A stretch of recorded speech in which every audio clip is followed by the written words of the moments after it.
الحمد لله نحمده ونستعينه ونستغفره ونؤمن به ونتوكل عليه ونعوذ بالله من شرور أنفسنا ومن سيئات أعمالنا من يهده الله فلا مضل له ومن يضلله فلا هادي له وأشهد أن لا إله إلا الله وحده لا شريك له وأشهد أن محمدا عبده ورسوله أما بعد فإن خير الحديث كتاب الله وخير الهدي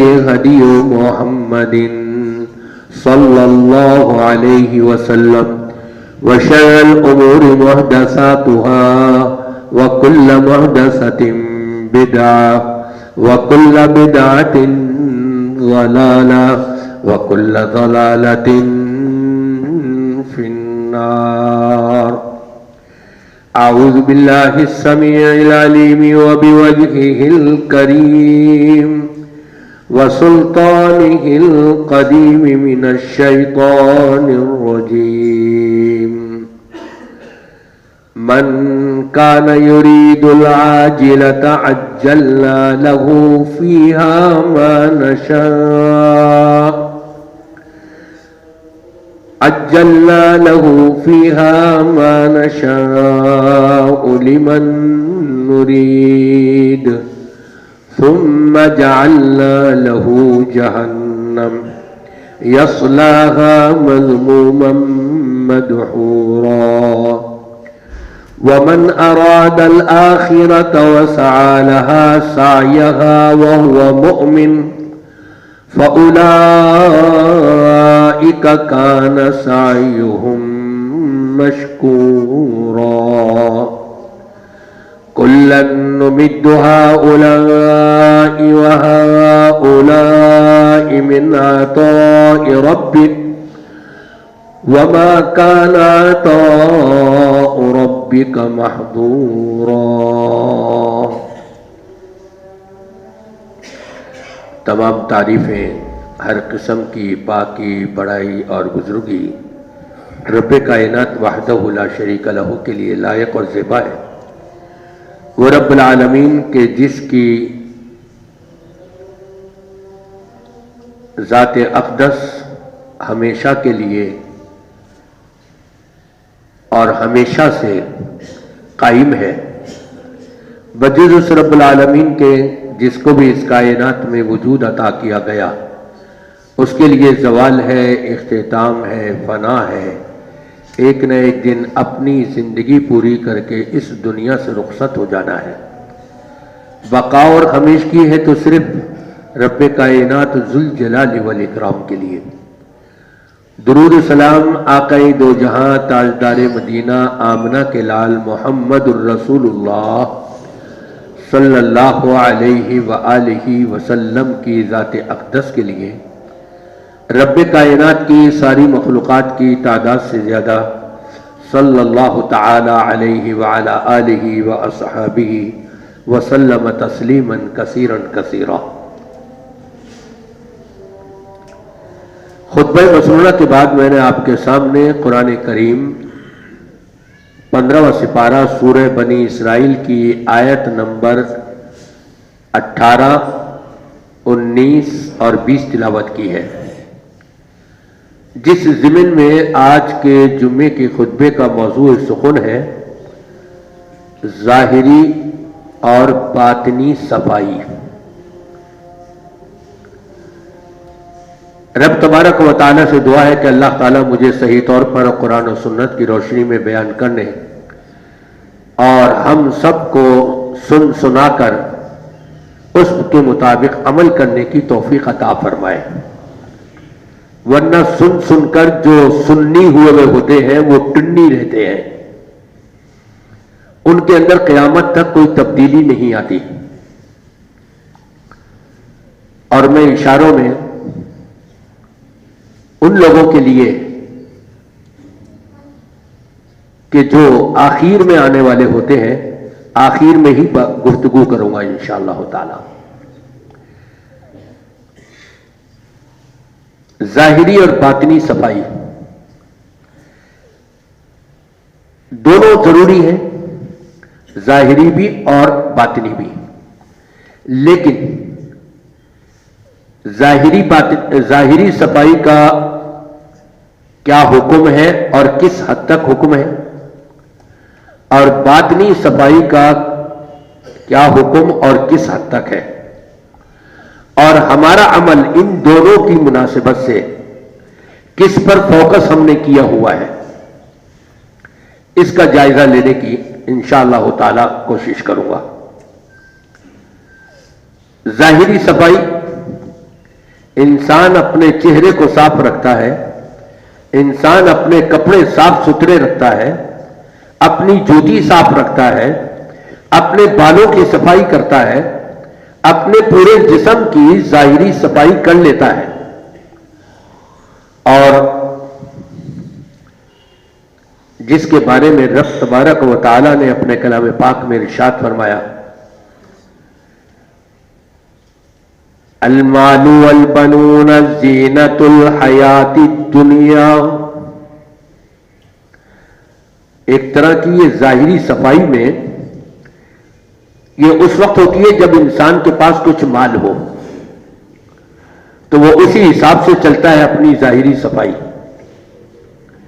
وہ علیحدہ بات ہے، کچھ سفید پوش بھی ہوتے ہیں کہ اندرون خانہ مالی طور پر بڑے کمزور ہوتے ہیں، اولاد کی مناسبت سے بڑے کمزور ہوتے ہیں، لیکن جن کو اللہ نے مال دیا ہوا ہو اور اولاد بھی دی ہوئی ہو، ہر طرف سے کمائی پر کمائی ہو رہی ہے، ان کو بتا دیا کہ تم نے یہ مال اور اپنی اولاد جو تم کو دی گئی ہے یہ تو دنیا کی زیب و زینت ہے، صرف دنیا میں تم نے بھی ختم ہو جانا ہے، دنیا میں تمہارا مال اور تمہاری اولاد یہ سب ختم ہو جانا ہے۔ تو گویا کہ اس میں یہ بتایا جا رہا ہے کہ اس طرف زیادہ توجہ کرنے کی ضرورت نہیں۔ رب تبارک و تعالی یقیناً وہ بذات خود زینت کو پسند کرتا ہے، طہارت کو پسند کرتا ہے، اور طہارت بھی ایک ظاہری ہوتی ہے اور ایک باطنی ہوتی ہے، اور رب تبارک و تعالی انسان سے ظاہری اور باطنی دونوں طہارتوں کو پسند فرماتا ہے، لیکن ظاہری طہارت کے مقابلے میں باطنی طہارت اصل ہے، اس کو سب سے زیادہ رب العالمین پسند فرماتا ہے۔ اگر ظاہری طہارت، ظاہری زیب و زینت، ظاہری صفائی مکمل ہے، لیکن باطنی صفائی پر، باطنی طور پر اگر اس میں خلل ہے تو رب تبارک و تعالی کے نزدیک ظاہری صفائی کا کوئی صلہ نہیں ہے، صرف دنیا کی حد تک مل رہا ہے، آخرت میں اس کے لیے کچھ بھی نہیں، قبر میں اس کے لیے کچھ بھی نہیں۔ ہاں اگر باطنی صفائی ہے، باطنی طہارت ہے، تو ظاہری صفائی اور ظاہری طہارت پر بھی رب تبارک و تعالی اجر و ثواب سے مالا مال فرماتا ہے۔ تو معلوم ہوا کہ ظاہری صفائی کے مقابلے میں باطنی صفائی اللہ اور اس کے رسول صلی اللہ علیہ وسلم کو اپنے بندے اور بندیوں سے مطلوب ہے. اور ظاہری صفائی پر کس کی نظر ہوتی ہے؟ اللہ کی نظر نہیں. ظاہری صفائی پر انسانوں کی نظر ہوتی ہے. ہم جا رہے ہیں کسی محفل میں صفائی ستھرائی سے بڑے اچھے عمدہ کپڑے پہن کر، جوتی صاف کر کے، بال صاف کر کے، چہرہ صاف کر کے، یہ صفائی ستھرائی اپنا کر جا رہے ہیں. ہم کس کے لیے؟ اللہ کے لیے، لوگوں کو دکھانے کے لیے، اپنی واہ واہ کے لیے، اپنے آپ کو پروموٹ کرنے کے لیے. اس پر نظر ہوتی ہے ظاہری صفائی پر انسانوں کی، اور انسانوں کی نظر بھی لگ جاتی ہے. ظاہری صفائی پر صرف انسانوں کی نظر ہے اور انسانوں ہی کی نظر بھی لگ جاتی ہے. اور جب نظر لگ جائے انسانوں کی اس ظاہری صفائی پر تو بیڑا غرق ہو جاتا ہے، انسان تباہ و برباد ہو جاتا ہے، یہاں تک کہ موت تک واقع ہو جاتی ہے. اور شاید میں نے پہلے کبھی آپ کو یہ واقعہ سنایا ہو، سوشل میڈیا کے اوپر تو میں یہ بیان کر چکا ہوں. مدینہ منورہ کا واقعہ ہے. حال کے اندر دلہن آ کے بیٹھی ہوئی ہے، براتی سارے آئے ہوئے ہیں دونوں طرف کے. اچانک دلہن اندھی ہو جاتی ہے، بینائی ختم اس کی ایک دم. سارے پریشان، اس کے گھر والے، یہ ہوا کیا ہے؟ بھاگ دوڑ کری، یہ وہ. کسی نے کہا بھئی ایسا کرو، جتنے بھی یہاں موجود ہیں نا، ان سب کے وضو کا پانی لو اور اس کو غسل دو. کیا گیا ایسا، کچھ بھی فائدہ نہیں ہوا. لڑکا اچھا تھا، دیندار تھا، اس نے کہا میری قسمت، آنکھیں ہو یا نہ ہو، میں جس کو بیانے کے لیے آیا ہوں اسی کو اپنے ساتھ لے کر کے جاؤں گا. اور وہ لے کر کے چلا گیا. کئی سال گزر گئے، 4 بچے پیدا ہو گئے، اور وہ دلہن جو ہے وہ آنکھوں سے محروم ہے. رات کو سو رہی تھی، برابر میں فون رکھا ہوا تھا، بیل بجی. اچانک اٹھایا اس نے ہاتھ بڑھا کر کے اور کان سے جیسے لگایا. اس کی دوسری بہن بات کر رہی تھی کہ امی کا انتقال ہو گیا ہے. یہ لفظ اس کے کان میں پڑنے تھے اور اس کی آنکھوں کی بینائی اسی وقت واپس لوٹ آئی. بتانے والوں نے بتایا کہ جن کے وضو کا پانی سے اس کو غسل دیا گیا تھا ان میں سے کسی کی نظر نہیں لگی تھی، اس کی ماں کی اپنی خود کی نظر لگ گئی تھی. میری بیٹی کتنی خوبصورت لگ رہی ہے. اس لیے نبی پاک صلی اللہ علیہ وسلم نے یہ تعلیم دی ہے، جب تمہیں کوئی اچھی چیز لگے ماشاءاللہ پڑھ لیا کرو، الحمدللہ پڑھ لیا کرو، تاکہ دوسرے کو اوپر نظر نہ لگے. تو میں یہ بتا رہا تھا کہ ظاہری صفائی جو ہے ہماری اس طرف توجہ تو ہوتی ہے اور اس پر نظر انسانوں کی ہوتی ہے، اور انسانوں کی نظر بھی لگ جاتی ہے جو ہلاکت کی طرف لے جاتی ہے. رب تبارک و تعالی فرماتا ہے یعلمون ظاہرا من الحیات الدنیا. یہ دنیاوی امور کے اندر ظاہری چیزوں کو اپناتے ہیں اور اختیار کرتے ہیں، اس کو جانتے ہیں اچھی طرح سے. ہم نے یہ ظاہری صفائی کرنی ہے، ہم نے اپنے کپڑے اچھے رکھنے ہیں، ہم نے اپنا چہرہ صاف رکھنا ہے، ہم نے اپنی داڑھی صاف ستھری رکھنی ہے، ہم نے اپنے سر کے بال صاف ستھرے رکھنے ہیں، ہم نے اپنی جوتی صاف ستھری رکھنی ہے، ہمارا اٹھنا بیٹھنا لوگوں کی نظر میں بڑا صفائی اور ستھرائی والا ہونا چاہیے. یعلمون ظاہرا من الحیات الدنیا. اور ایک مقام پر ذکر فرمایا اس شخص کا کہ جس کے بارے میں تاریخ گواہ ہے کہ اس سے پہلے یا اس کے بعد قیامت تک شاید کسی کو اتنی دولت نہ ملے اور نہ ملی ہو.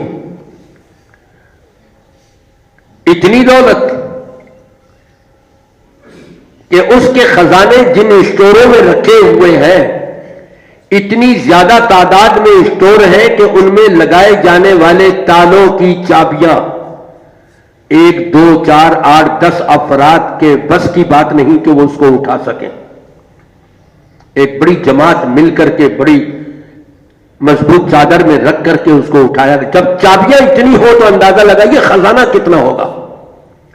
اس کے بارے میں رب تبارک و تعالی نے فرمایا فخرج على قومه في زينة قال الذين يريدون الحياة الدنيا يا ليت لنا مثل ما أوتي قارون إنه لذو حظ عظيم. جن کی مطمع نظر ظاہری پر تھی، ظاہری معلومات، ظاہری صفائی، باطن کے اوپر نہیں تھی.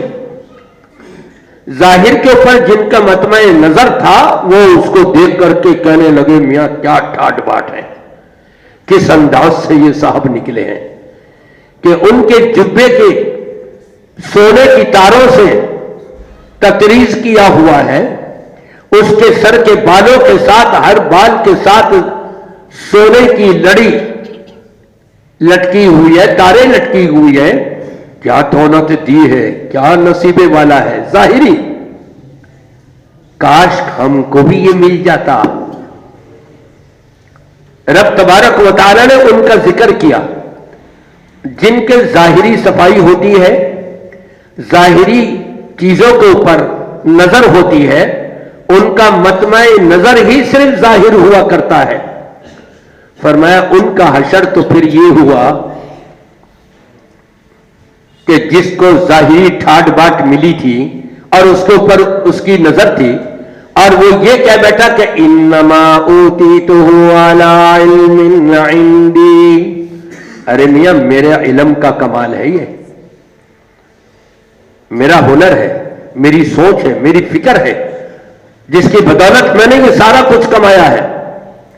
رب تبارک و تعالی نے کیا فرمایا ایسے شخص کے بارے میں جس کا مطمع نظر ظاہر تھا صرف فَخَسَفْنَا بِهِ وَبِدَارِهِ الْأَرْضِ. ہم نے اس کو بھی اور اس کی ساری دولت کو زمین میں دھسا دیا. نبی پاک صلی اللہ علیہ وسلم فرماتے ہیں قیامت کی صبح تک وہ نیچے ایستا ایستا ایستا دھستا چلا جائے گا. ہلاکت اور تباہی بربادی اس کا مقدر بن گئی ہمیشہ کے لیے. جس نے صرف ظاہری صفائی کری، ظاہری صفائی ستھرائی پر ظاہری طہارت کو اپنایا، اختیار کیا، لیکن باطن کو نہیں. اور جبکہ باطنی صفائی اس میں دل آتا ہے سب سے پہلے. دل سفید ہو گیا ہے یا دل کالا ہو گیا ہے یا دل اصلی حالت میں ہے، تینوں میں فرق ہے. عام طور پہ کہتے ہیں کسی پر ناراضگی کا اظہار ہو یا کچھ ایسے حالات بگڑے ہوئے، ارے میاں دل سفید ہو چکا ہے ان کا، یعنی ان کے دل میں تو ہمدردی باقی نہیں رہی بالکل بھی. دل کالا ہو گیا ہے. نبی پاک صلی اللہ علیہ وسلم فرماتے ہیں جب انسان ایک گناہ کرتا ہے سیاہی کا ایک دھبا اس کے دل پہ لگ جاتا ہے، دوسرا کیا دوسرا دھبا، ہوتے ہوتے ہوتے اس کا پورا دل سیاہ ہو جاتا ہے.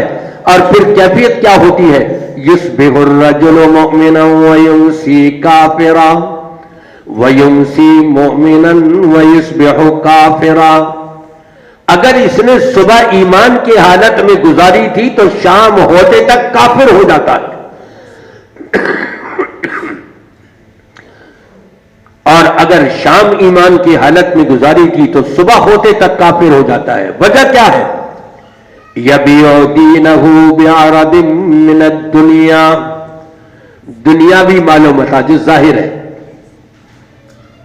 اس ظاہر کے پیچھے اس کی وجہ سے یہ اپنے دین کو داؤں پر لگا دیتا ہے. انا للہ و انا الیہ، اپنے دین کو داؤں پر لگا دیتا ہے.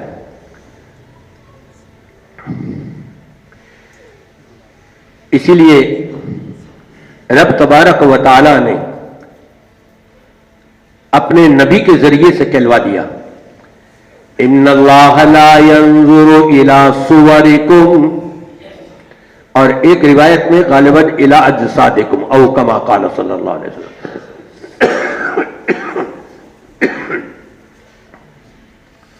اللہ تبارک و تعالیٰ تمہاری ظاہری صورتوں کو نہیں دیکھتا ہے، چہرہ کیسا چمک رہا ہے، بال کیسے چمک رہے ہیں، خوشبو کیسی لگائی ہوئی ہے، کپڑے کیسے صاف ستھرے پہنے ہوئے ہیں، جوتی کیسے صاف ستھری پہنی ہوئی ہے.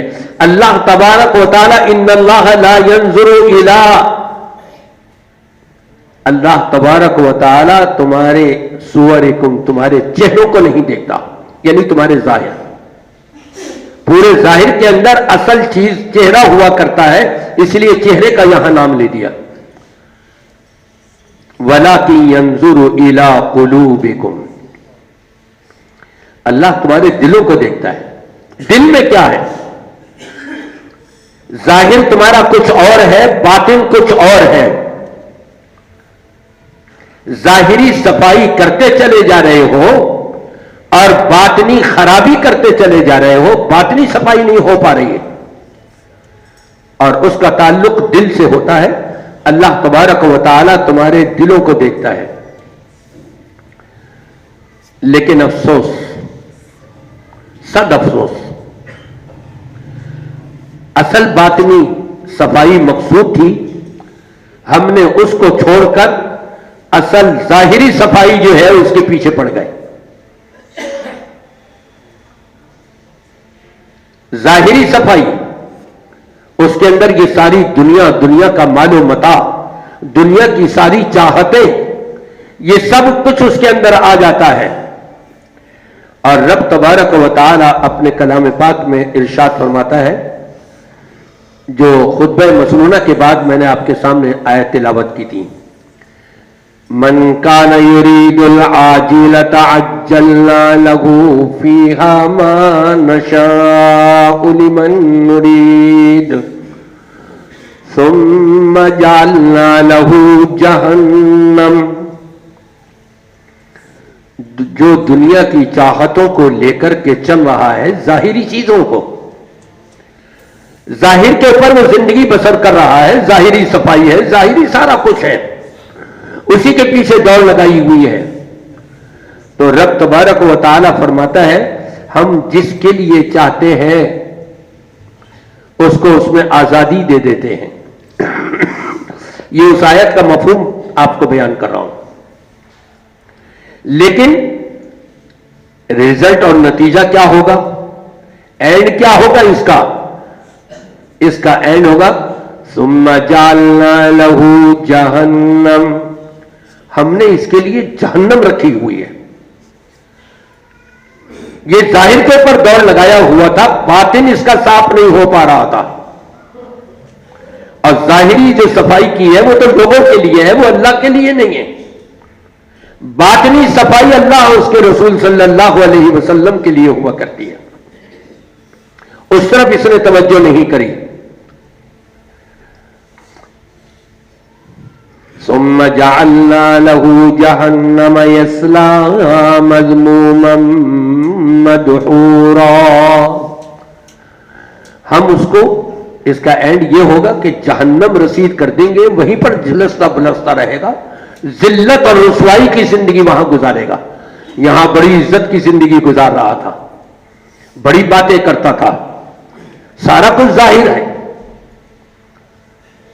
لیکن اس کے مقابلے میں جو باطنی صفائی کے اوپر توجہ دے رہا ہو، ظاہری صفائی سے روکا نہیں، اسلام نے منع نہیں کیا، لیکن یہ بتایا ہے کہ باطنی صفائی یہ اصل ہے، اس کو مقدم رکھو.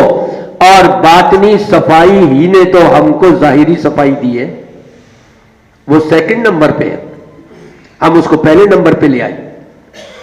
پہلا نمبر ہے باطنی صفائی کا، وَمَنْ أَرَادَ الْآخِرَةَ وَسَعَى لَهَا سَعْيَهَا وَهُوَ مُؤْمِنٌ، جس کا مطمع نظر آخرت ہو، آخرت پر اس کی نظر ہو، اس کی فکر آخرت والی ہو،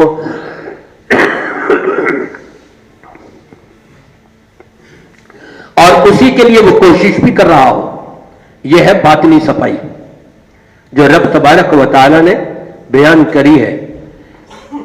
یہ باطنی صفائی ایمان والے کی، وَهُوَ مُؤْمِنٌ، ایمان والے کے لیے کہا جا رہا ہے، بے ایمان کے لیے نہیں کہا جا رہا۔ ایمان والا باطنی صفائی میں لگا ہوا ہے تو رب العالمین اس کا اینڈ بھی بتا رہا ہے کہ اس کے ساتھ ہم نے کیا کرنا ہے۔ فَأُولَئِكَ كَانَ سَعْيُهُم مَّشْكُورًا، اس کی جتنی بھی محنتیں تھیں، جتنی بھی کوششیں تھیں، جتنے بھی اعمال تھے، جتنی بھی جدوجہد تھی، ساری کی ساری اللہ کے نزدیک قدردان ہو گئیں۔ اللہ تبارک و تعالیٰ کے نزدیک مقبول ہے، وہ قدردانی کرتا ہے اپنے ایسے ایمان والے بندوں کی باطنی صفائی کے اوپر۔ باطنی صفائی کے ساتھ ظاہری صفائی ہے، لیکن باطنی صفائی پہلے نمبر پر ہونی لازمی ہے۔ اور رب تبارک و تعالیٰ نے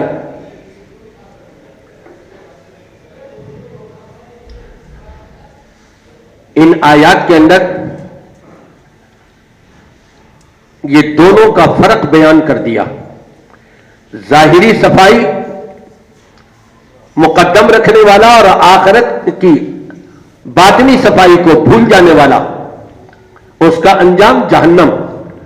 اور جو باطنی صفائی پر توجہ دیتا ہے، مقدم رکھتا ہے، اور ساتھ ساتھ ظاہری صفائی بھی چل رہی ہے، اس کے لیے جنت رب تبارک و تعالی نے اس کا مقدر بنا دی۔ دعا ہے کہ اللہ تبارک و تعالی ہماری بھی باطنی صفائی مکمل فرما دے۔ کوشش ہمیں کرنی چاہیے، محنت ہم کریں گے، قبول کرنے والا رب تبارک و تعالی ہے۔ اور رب العالمین نے ظاہری صفائی اور باطنی صفائی سے متعلق ایک اور آیت میں ارشاد فرمایا۔ ہماری توجہ جو ہے انسانوں کی، مسلمانوں کی، سارے انسانوں کو تو چھوڑیں، مسلمانوں کی بات کر رہا ہوں، ظاہری صفائی کے اوپر اکثریت کی، اللہ ماشاءاللہ بے شمار ایسے لوگ ہیں جو ان کی باطنی صفائی کے اوپر توجہ ہے خاص طور پہ، اللہ ہمارا شمار بھی انہی میں فرما لے۔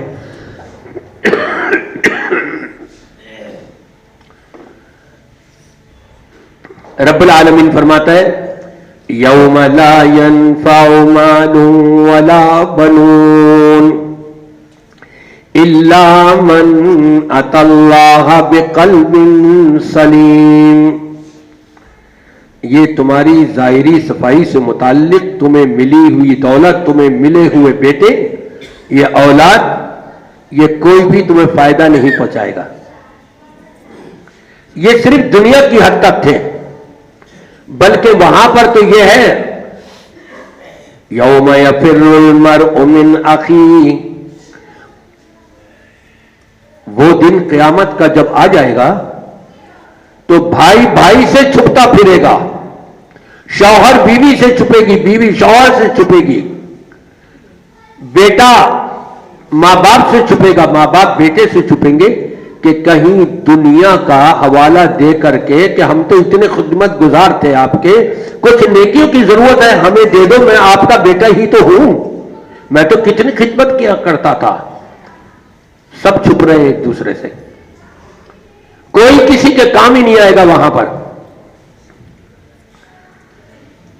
الا من اتى اللہ بقلب سلیم، یہ پہلا جملہ ظاہری صفائی والوں کے لیے تھا، اور دوسرا جملہ آیت کریمہ کا یہ باطنی صفائی والوں کے لیے ہے جو قلب سلیم لے کر کے آیا. قلب سلیم وہی ہے کہ جس نے اپنی باطنی صفائی کر لی. جب اس کا باطن اچھا ہوگا تو ظاہر خود بخود اچھا ہو جائے گا, اور جب باطن برا ہوگا تو اس کا ظاہر بھی برا ہوتا ہوا نظر آئے گا. رب تبارک و تعالی ایک اور مقام پر فرماتا ہے یوم تبلی السرائر. تم نے جو کچھ کمایا ہے نا دنیا کے اندر ظاہری صفائی سے متعلق, یہ سارے کے سارے ظاہر ہو جائیں گے قیامت کے دن. جو بھی تمہارے پوشیدہ اعمال تھے دنیا کے لیے, ظاہر کے لیے, ظاہری صفائی کی مناسبت سے, یہ سارے کے سارے وہاں پر سامنے پیش ہو جائیں گے. جتنی بھی پوشیدہ چیزیں ہیں وہ سب ظاہر کر دی جائیں گی.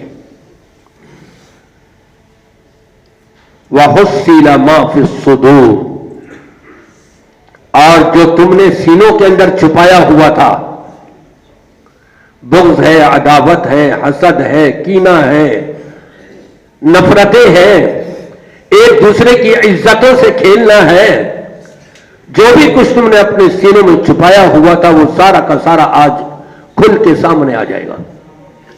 یہ تھا باطن تمہارا. دنیا میں تو ظاہری صفائی پر لگ کر کے لوگوں کو دکھاتے رہے کہ جس پر نظر بھی لگ سکتی تھی, اور اللہ کی نظر اس پر نہیں تھی. اللہ کی نظر تمہارے باطن کے اوپر تھی, تمہارے دل کے اوپر تھی. جو باطن ہے اس کو تم اگر اچھا کر لیتے تو وہاں پر پھر تمہارے لیے جنت تمہارا انتظار کر رہی ہوتی. لیکن ہے افسوس, ہماری سوچوں میں, ہماری کوششوں میں, ہمارے اعمال میں, ہمارے افکار کے اندر کیا کچھ نظر نہیں آتا کہ ہم کیا کر رہے ہیں اور اپنے آپ کو کیا سمجھے ہوئے ہیں. نفرتیں ہیں, عداوتیں ہیں, غیبتیں ہیں, یہ سارا معاشرے کے اندر چل رہا ہے. منافقتیں ہیں, حسد کا بازار گرم ہے, کینہ ہے, بغض ہے, عداوتیں ہیں. یہ ساری چیزیں ظلم و بربریت یہ ساری پائی جا رہی ہیں. کن لوگوں میں؟ مسلمانوں میں. اور میں آج یہ کہوں گا مسلمانوں میں, اور تو اور چھوڑے آپ اہل حدیثوں میں بھی ہے.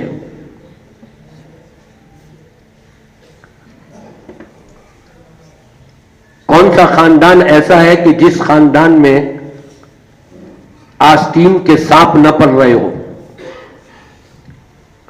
ہر خاندان میں ملیں گے آپ کو آستین کے سانپ. آپ کے سامنے بڑی اچھائی اور بڑی وہ, اور پیٹھ پیچھے برائی, اور جب موقع مل گیا تو سامنے بھی اس کو ذلیل اور رسوا کر لینا. کیونکہ جب پیٹھ پیچھے برائی کرتے رہیں گے تو دل پر سیاہ دھبے لگتے لگتے یہ نوبت آ جائے گی کہ منہ کے اوپر بھی اس کو ذلیل اور رسوا کرنے کی کوشش کریں گے. یہ ساری غلاظتیں اور یہ ساری نفرتیں جو ہم خود جمع کر رہے ہیں, روز قیامت اس کا حساب دینا ہوگا.